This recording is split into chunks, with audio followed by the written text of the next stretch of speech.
So kiddos, with all of that being said, Mr. McKay. Well, thank you, Mr. Hunter. So like you said, my name is Mr. McKay. I'm working on my credential program myself. So I'm going to give you guys a brief warm-up here and do a little bit of the lecture before I hand it back to him. So I just ask that you guys are nice and respectful, just as you guys would be with Mr. Hunsinger, and I'll treat you with that same respect back, okay? So today's talk, like I said, is the attempted invasion of Japan and the creation of feudalism. Feudalism, big word. We're going to dissect that and show you exactly what that means. So our central historical question, how did feudalism create strength in medieval Japan? So that's going to be in the background of our minds as we go through our lecture and try to figure out exactly what we're doing.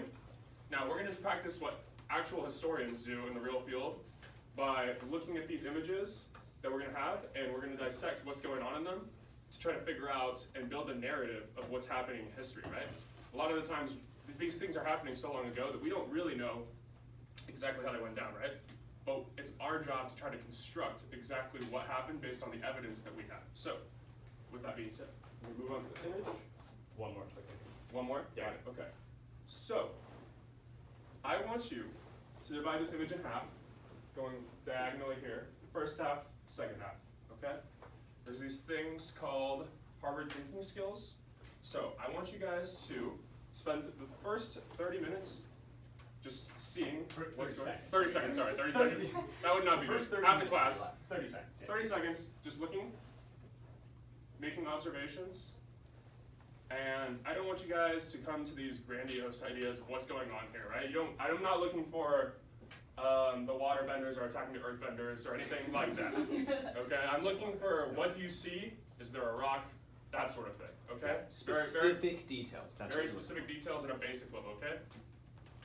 You've had 30 seconds. Now go ahead and turn to the people around you and talk to them about what you see. What do you see? What's going on? What do you guys know? Prove this Mackie that you are the most intelligent. What do you see? Good. Four. That's four. Who are the people on the right hand side? You should recognize. All right, I'll take any hands. What do we see? Yeah, your name and what do you see? A battle of some sort, right? Very good. I think that's safe to assume. A battle. There's weapons involved, so we can say battle. Yeah. There's horses. Horses. Beautiful. And that's actually going to be extra, extra important. Horses. Horses on what side? The left mostly, right? But we have one on each side, at least. Good. But mostly on the left. Yeah. There's weapons. Weapons. Exactly. You guys recognize any of these weapons? This is really important. You should know at least two of these weapons based on what we talked about yesterday. Mm-hmm. There's the longbow and A longbow. Perfect. Not just bow and arrow, longbow. What they actually call it in Japan. and the katana. Katana. Beautiful. Good. Nice vocabulary use. I forgot that spear thingy. Mm-hmm. The spear thingy too down here. Does anybody know what this longbow is called? Oh, You yeah. guys learned it when you had the substitute teacher the other day? Yeah. Yumi? A Yumi. Nice work. Nice work. Nice work. Does anybody know what these are called? That one's hard. We Yeah. only talked about it like for 2.0 seconds yesterday. I don't know if you know this. It's called a naginata.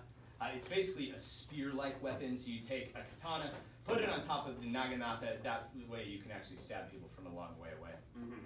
So, unlike katana where you're just in close quarters combat, this is going to give you the advantage of hitting from a distance, right? If you're John Jones, you have a longer wingspan, knock your opponent out in the boxing match easier.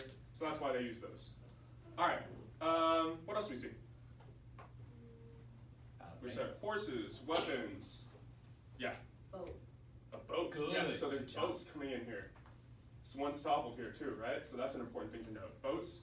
We have water. We have land. Anybody else? Yeah. War. Hmm? Yeah. War. Some battle of some kind. Is someone else said? Yeah. Good job. Good job. Yes. What gave that away? We've already mentioned some of the words.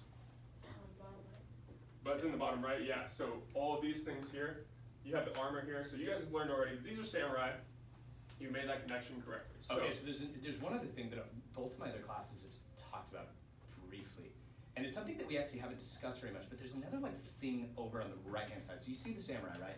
You guys know the swords, you know their katanas, you know the yumi, you know their longbows, you know the naginatas. However, there's another thing. If you see right there in the middle, there's 3 shields, and then right next to the shield, there's like a white little banner. Anybody want to take a wild guess what that thing actually is? Because this is pretty important stuff. Yeah, Rain, what do you